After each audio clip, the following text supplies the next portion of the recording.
Sandiwara Radio ini masih Anda dengarkan di channel YouTube Satria Collection. Jangan lupa tekan tombol like dan subscribe.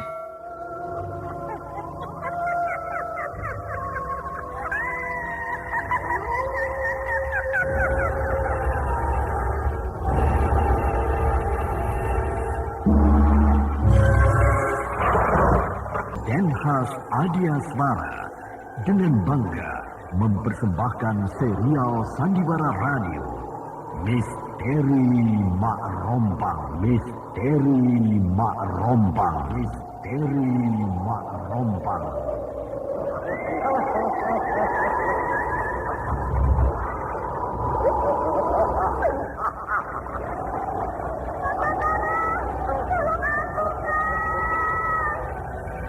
Cepat kemari Wulan. Rompang, kisah bangkitnya kembali setiap 200 tahun. Seorang anak manusia yang dapat berganti wajah dan wujud. Terkadang menjadi seorang gadis cantik teramat cantik. Terkadang menjadi seorang nenek tua renta buruk rupa yang selalu menimbulkan prahara dan malapetaka mengerikan bagi umat manusia.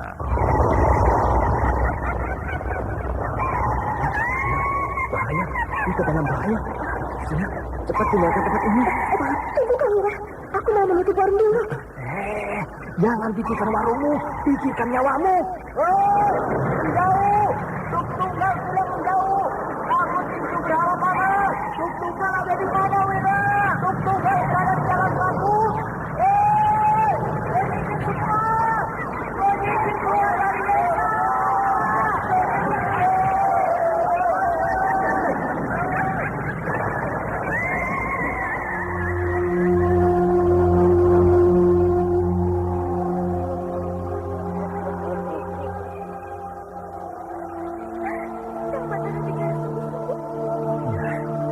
Karena saya mencintaimu, Wulandari.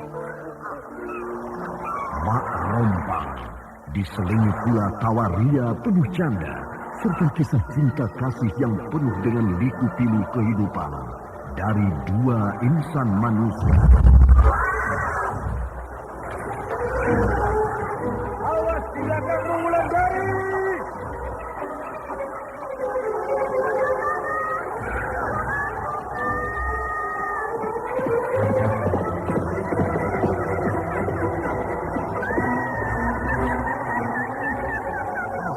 Celaka, Wulandari dibawa lari Mak Rompang. Dia.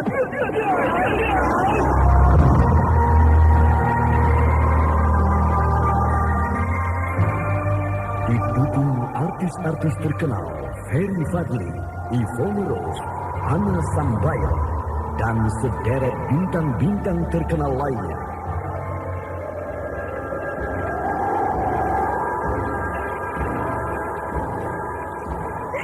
Dengar, Aning. Suara lonceng siluman itu terdengar di kejauhan, Aning. Lebih baik aku mati di terkam lonceng itu daripada aku menerima penghinaan seperti ini.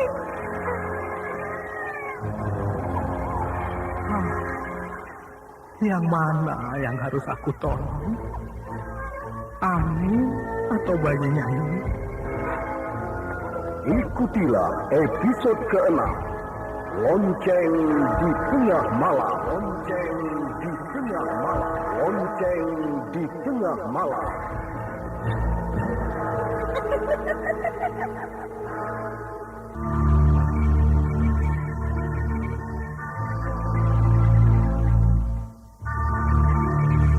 Naskah buah karya Asmadi Syafar.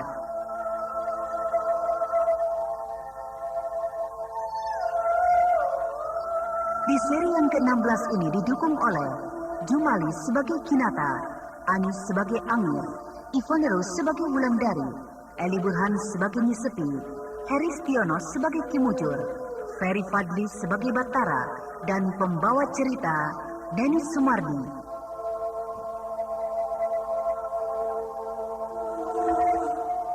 Teknik dan montase Indra Mahendra dengan sutradara Denny Denhas.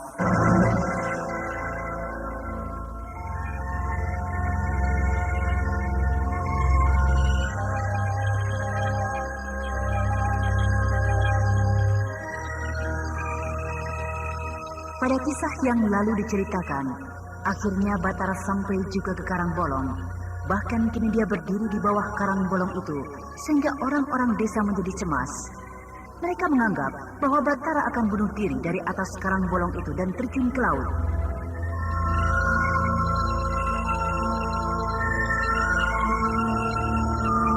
Sementara Nyi Sepi menanggapi hal itu dengan masyhur. Perempuan tua itu berpikir bahwa tidak akan ada orang yang bisa naik ke atas Karang Bolong itu hanya dalam satu kali lompatan, karena Karang Bolong itu sangat tinggi tempatnya. Di kota raja, Raden Wangsadirja sudah tidak sabar untuk menunggu Gandini, karena gadis itu sudah akan resmi menjadi istrinya.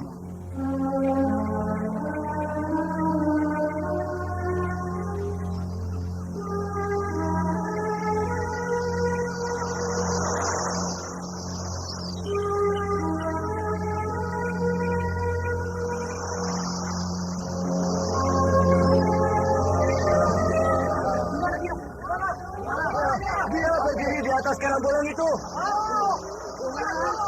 Mungkin dia sudah terjun ke laut, bunuh diri.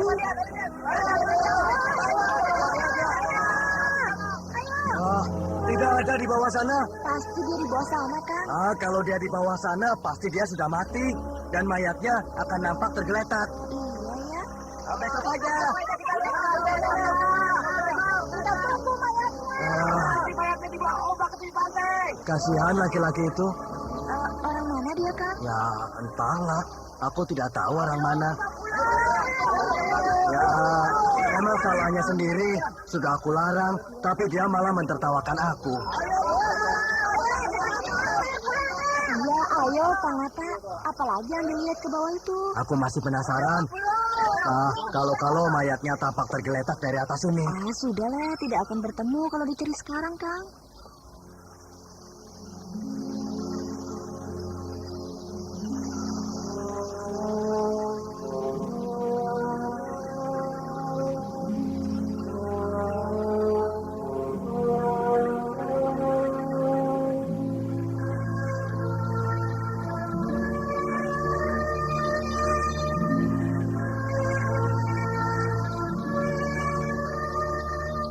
Bagaimana kakak Amir? Apakah bisa diselamatkan laki-laki itu? Tidak, Wulan. Mayatnya saja tidak bisa ditemukan. Mungkin dia sudah dibawa ombak ke tengah laut. Kasihan ya.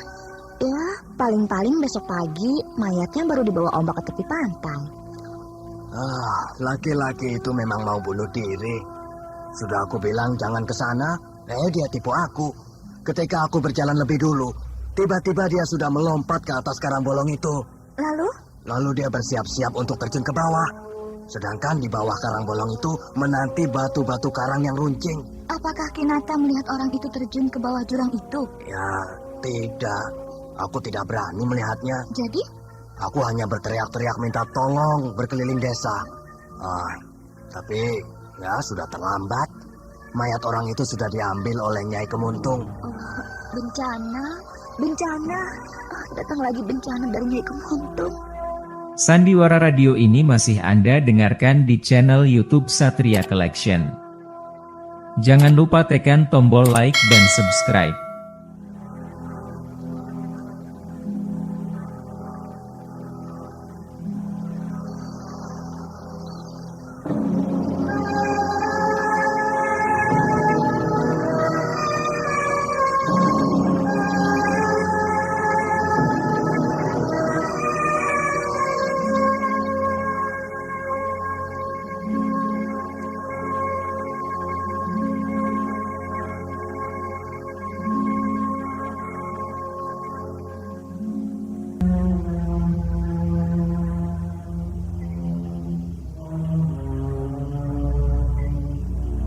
Kau percaya tentang kejadian tadi siang itu, Wulandari?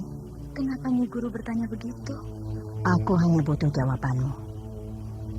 Apakah kau percaya atau tidak tentang laki-laki yang bunuh diri itu? Rasanya saya percaya, Nyi Guru. Dasar kau masih hijau, Wulan.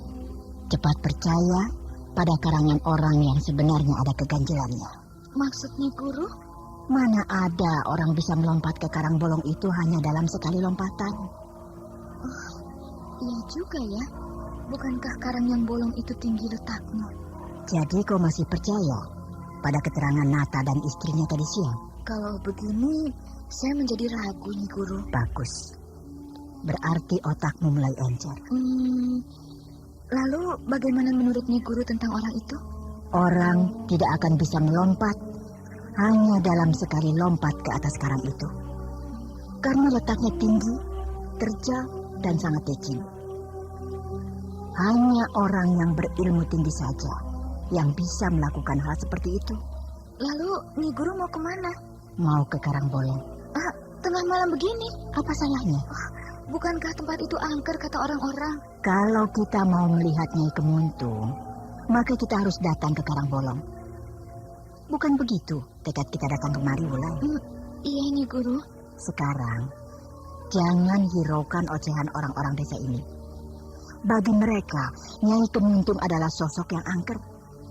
Bagi kita, justru ingin melihat dan mencoba keangkeran Nyai Kemuntung itu. Desa ini sudah mulai didatangi oleh orang-orang berkepandaian tinggi. Kita harus hati-hati, Wulan. Karena kita belum tahu apa maksud orang berilmu tinggi itu datang kemari. Dan kita belum tahu musuhkah dia atau kawan.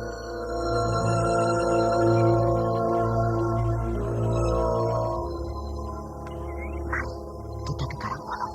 Iya, Nyi Guru. Tapi ingat, kau harus siap-siap. Karena kita belum tahu siapa yang akan kita hadapi nanti.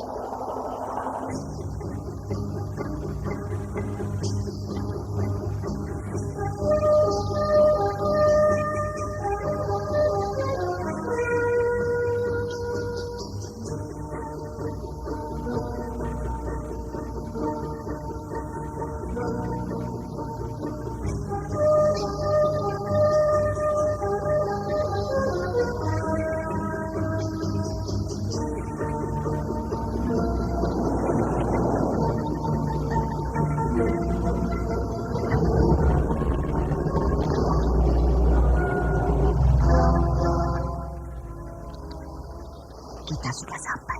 Iya, itu puncak karang bolong.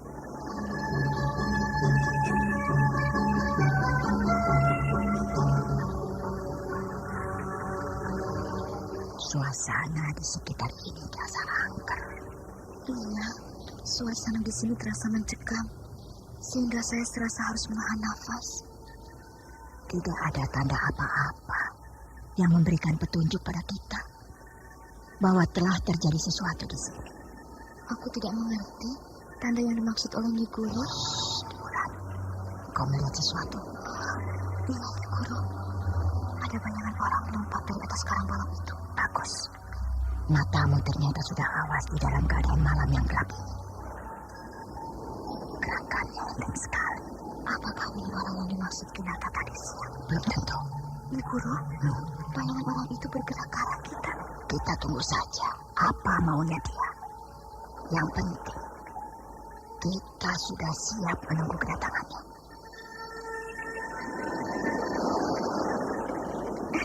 Kemana dia? Dia menghilang. Jangan-jangan orang itu akan menyerang aku dan Nyi Guru dari belakang. Pengecut dia. Tidak berani dia menampakkan mukanya pada kita.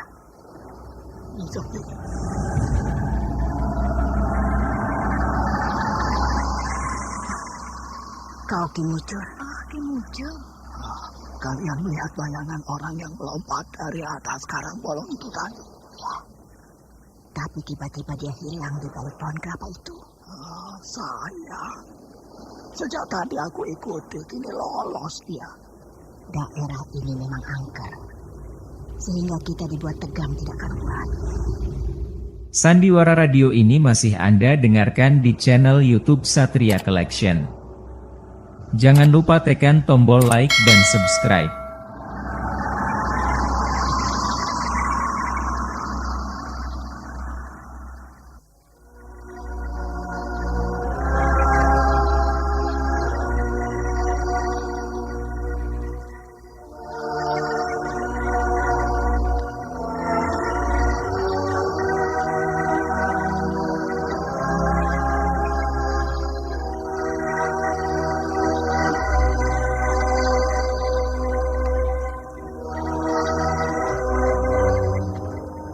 Sudah sejak tadi aku menempuh jalan ini. Belum juga aku sampai di istana itu. Apakah aku tidak akan sampai-sampai?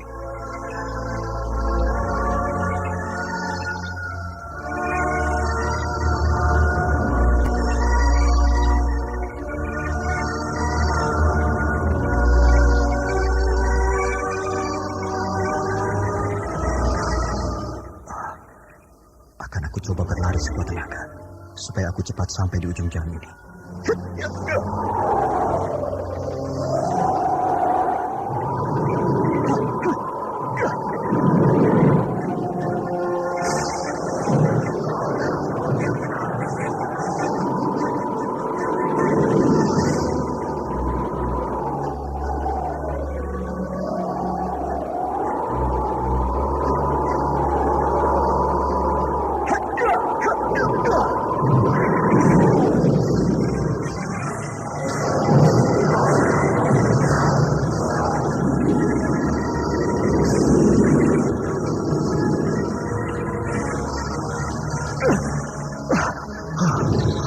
Belum juga sampai aku.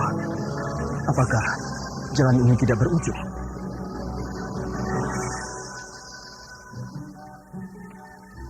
Jalan apa ini? Lurus dan matahari bagai membakar tubuhku.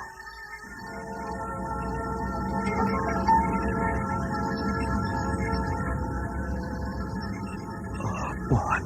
Itu ada pohon. Mungkin aku bisa berteduh di bawah pohon itu dari sengatan sinar matahari yang tertinggi.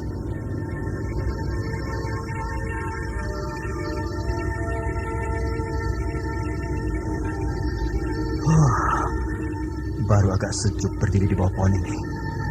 Tapi jalan yang harus aku tempuh masih sangat jauh. Istana itu masih seperti tadi letaknya. Masih sangat jauh. Atau aku kembali saja. Hah? Jalan di belakangku tidak ada.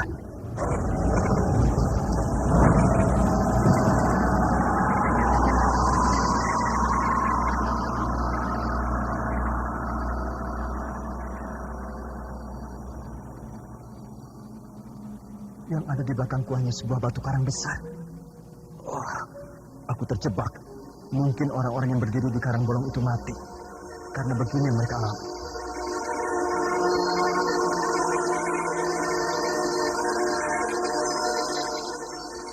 Oh, habislah aku. Tamatlah riwayatku kali ini.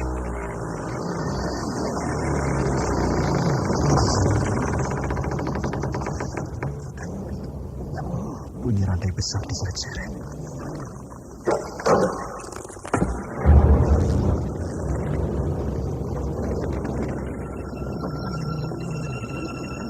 Siapa? Aku.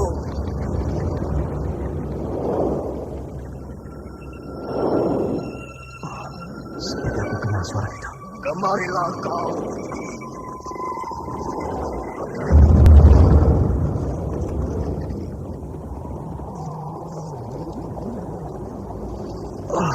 Aki, kita pernah bertemu di tepi pantai di bawah pohon kelapa, bukan? Iya, dan rupanya kita harus bertemu lagi di sini. Tapi sayang, tempat pertemuan ini pasti tidak menyenangkan bagimu, anak muda. Rasanya memang begitu, Ki. Oh, kenapa kaki dan tangan Aki dirantai seperti ini? Karena aku dulu seperti ini. Aku memaksa masuk kemari, sehingga aku tertangkap.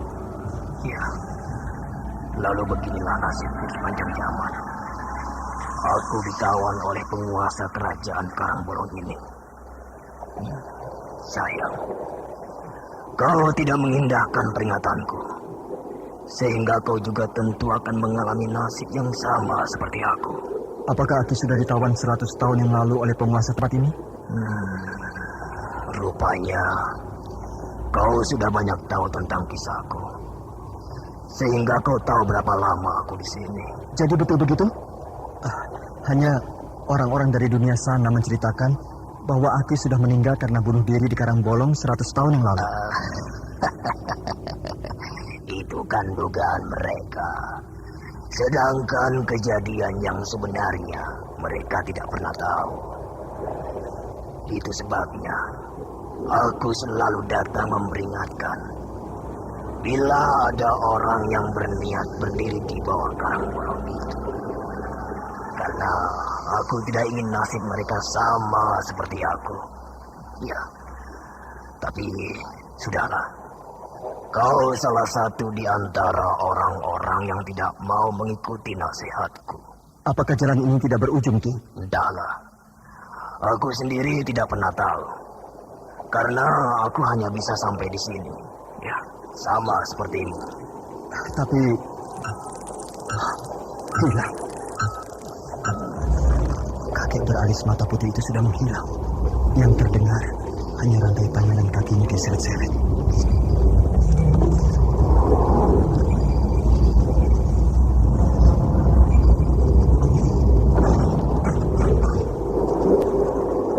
Siapa? Aku mendengar suara orang membentak. Pasti bentakan itu ditujukan padaku. Siapa yang berdiri di situ? Ya, bentakan itu ditujukan padaku. Tapi aku tidak melihat orangnya. Jawab, pengecut. Aku siapa? Kau pasti bisa melihatku, sedangkan kau tidak melihatkan sosokmu. Kini perlihatkanlah dirimu padaku. Kau jangan mengatur aku. Karena tempat ini adalah di bawah pengawalanku. Terserahmu. Kalau tidak mau melihatkan dirimu ya sudah. Kalau aku terus menempuh jalan yang terbentang di hadapanku ini, aku tidak akan sampai-sampai. Lebih baik aku cari jalan lain.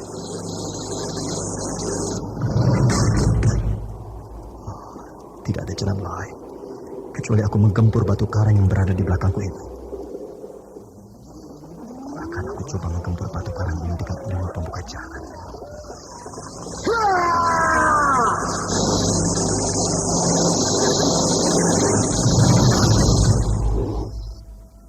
Oh, gagal. Ilmuku tidak mempan. Batu karang itu tidak berkemih sedikit pun. Ya!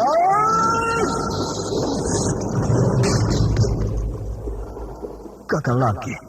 Batu karang tidak bisa ditembus oleh ilmuku. Kau rusak tempat ini, ya? Kau akan aku cekik sampai mati.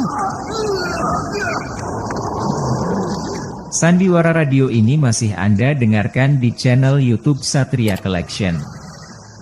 Jangan lupa tekan tombol like dan subscribe.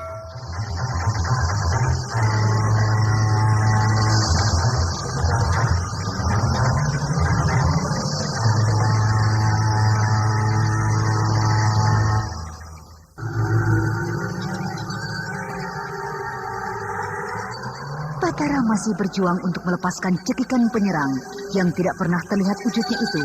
Sehingga muka Batara tampak mulai membiru karena cekikan itu begitu kuat. Sementara di tepi pantai Karangbolong, Nyi Sepi, Wulandari dan Ki Mujur masih berdiri menghadap laut di bawah keremangan cahaya bulan.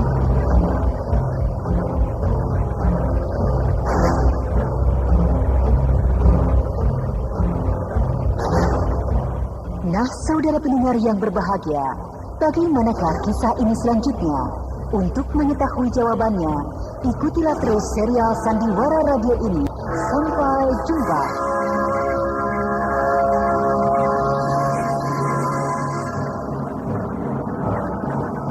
Demikianlah tadi serial Sandiwara Radio Misteri Mak Rompang episode ke-6, Lonceng di Tengah Malam. Lonceng di Tengah Malam. Lonceng di Tengah Malam. Dipersembahkan oleh Denhas Adia Suara. Terima kasih atas perhatian Anda. Sampai jumpa.